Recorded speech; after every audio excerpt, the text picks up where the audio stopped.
From my house, as you do, you might remember the toilet from a previous video. It's clean now, I swear. Look at it. And yeah, just thinking about all the things in my house that I actually personally bought with my own money, that money I made, from say a job or some kind of exchange, like selling things. I mean, even for example, my mixtape over here is burned onto a disc that I didn't buy. So you start thinking in the sense of what have I actually brought into the household myself without any assistance and without any help from anyone else in the family. I mean, even in this very, very clean kitchen, haha, I can only notice maybe one thing, like this one Robinson's fruit and barley that I've actually purchased with my own money that I've earned, you see. So it really starts to hit at me, like this kind of inheritance challenge of sorts, that we really are the sum of everyone around us. There's just so much stuff here that I've just not bought. The PS4, for example, I paid for with my student finance. Not my actual money. This is loaned money, literally. And then I started to think, even in my own room, what did I actually buy myself? All this stuff is stuff that my mum gave me money for example. Obviously it's 360 controllers, so before I was really like, money earning age. And I keep looking around, even when it comes to clothes, only about 1/10 are ones I've actually bought myself. And then I actually rounded up all the stuff I've paid for myself, and I literally got to just this. Just these, 10 items are the things I can actually trace me buying them with my own money. And it really makes you think about how much we rely on our community and the people around us. As I said quite a few times, either on this channel or in real life, running a country is not easy. In fact, it's very hard to actually organize people into an actual nation state and have things consistently going without the, compliance slash assistance slash, whatever similar words in that semantic field of other people. And I say this even more so when it comes to the fact that, at least, especially in democracies, but in any nation, whoever becomes the head of state or leadership party has to inherit a certain state of affairs, from their predecessors. So, easy example is the fact of, like, I don't know, formation of Germany. It comes from the formation of, like, these former German states led by Prussia, and that kind of dictated how they became a bit of a military powerhouse, for example. Obviously, in Great Britain, we have, our inheritance and this, like, slightly, what's the word? Overdone, like, pride of the NHS, despite it not being the best health service. But the fact that we have one that exists and we're able to provide for that after World War II is a turning point in British history, for example. And I say, like, what do we do? Like, the question I bring up, at least, is what do we do with these issues that we inherit? Both the economic things, for example, like any head of state that came into power in, like, 2010 during those elections would have had to deal with the aftermath of the credit crunch and the economic downturn of the West, for example. Regardless of whatever group came in, would have had to deal with that difficulty. But there's other things like social issues, for example, and deep things. So you can talk about intra things like what issues have been persistent around me and my community, be it, for example, misogynoir, the idea of, specific misogyny that relates to the black community, for example, or bigger things like structural, economic disparity that makes social mobility harder, especially in the past where, if you couldn't afford to stay alive, how could you go to school, let alone higher education? So there's lots of little things you can go. There's so many angles I can go on this from, but I want to start from the personal angle of, when we think of ourselves, just like the video that preceded this video, um, and how much we inherit from our parents, for example, be it culture, speaking, nuances, for example, noticing. I noticed, for at least, for example, we all grew up in London, but amongst all my friends, we have slightly different nuances that we inherit from our parents. For example, you might have discovered this yourself if you're in a multi-ethnic community. But other things, attitudes, like I mentioned, misogynoir and other things. And then what do we do with them? How do we challenge them? Are there things that, you know, we, I don't know, we look over things that are quite benign. So I don't know, the style of jollof rice cooking is quite a benign thing and isn't an issue, unless you're from certain parts. But let's not go down that route, eh? But then there's deeper things like, a big thing is, at least in the south of, say, United States, the Confederate pride. So obviously that's linked to the history of things like, racism, or at least worse racism. And then there's other things, because, it wasn't just, it's not like anyone wearing a Confederate flag, you would think, isn't just in it for, the racism and, make America great again gimmick. I mean, there was a certain pride and certain things, for example, Texas was at a certain point an independent nation in itself. So I guess there is that kind of regional pride that is gobbled up by this idea of nation states, the same pride that people have when they're from, London or Bristol or, Yorkshire. You know what I mean? So that all gets mixed up into things. And I think that manifests quite interestingly in the debate around, statues and monuments built to people who had a very dubious past, or should I say more dubious than others. You can bring this up about Churchill, for example, in the eyes of a British person who's all grew up in Britain and has no connection to the rest of the world. National hero, if you ignore Gallipoli, for example.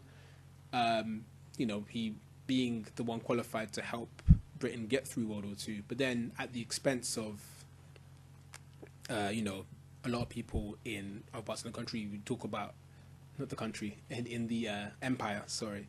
We talk about, the manufactured, famine, that occurred at the expense of people in India, and, the cracks begin to show.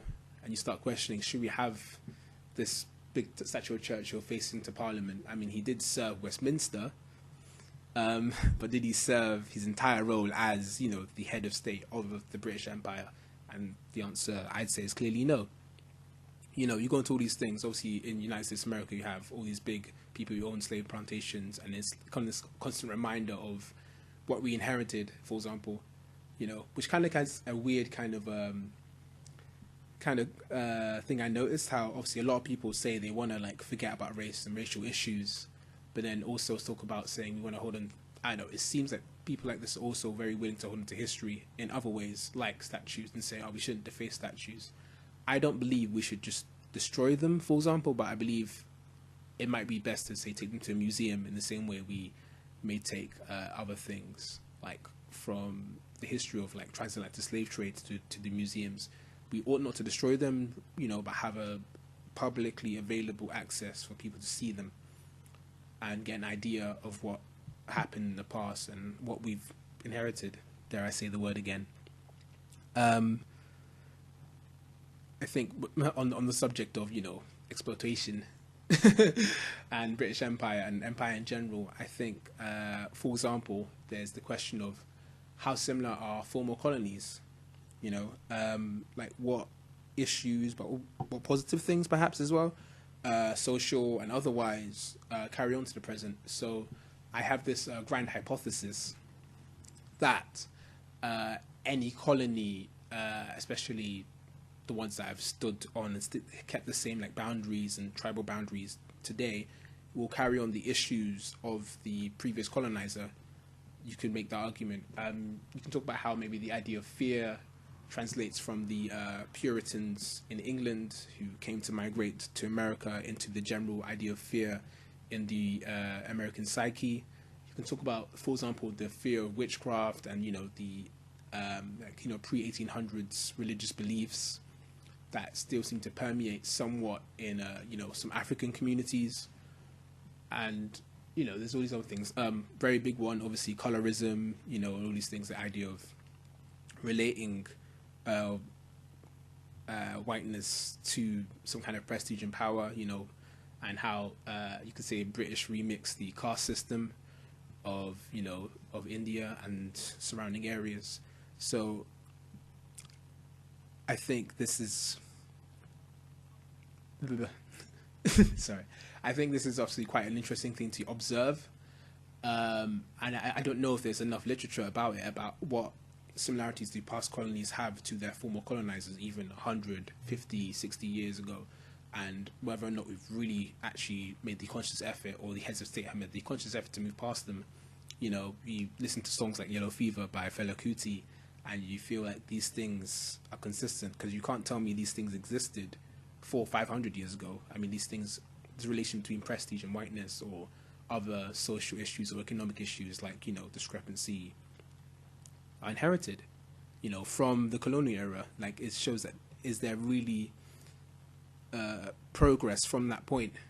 And maybe that's the scariest thing of what we get from the past, is like, can we ever really escape the issues of the past and the repetitive issues of the past, particularly ones, you know, like economic disparity, or, you know, the powder keg scenario. In essence, the idea that there's always a chance for war. There's always a chance for war because the same resources and same issues. And are we really able to jump past this into, you know, at least some different issues? For example, you know, like maybe one day in the Balkans, it'd be nice if, you know, a major issue was, you know, sorting out the train systems, or if, you know, the internet speed was too slow or something like that, and that'd be a major issue, because maybe in the Balkans it'll become an industrial area that wants to rely on, you know, e-commerce. You know, one can dream.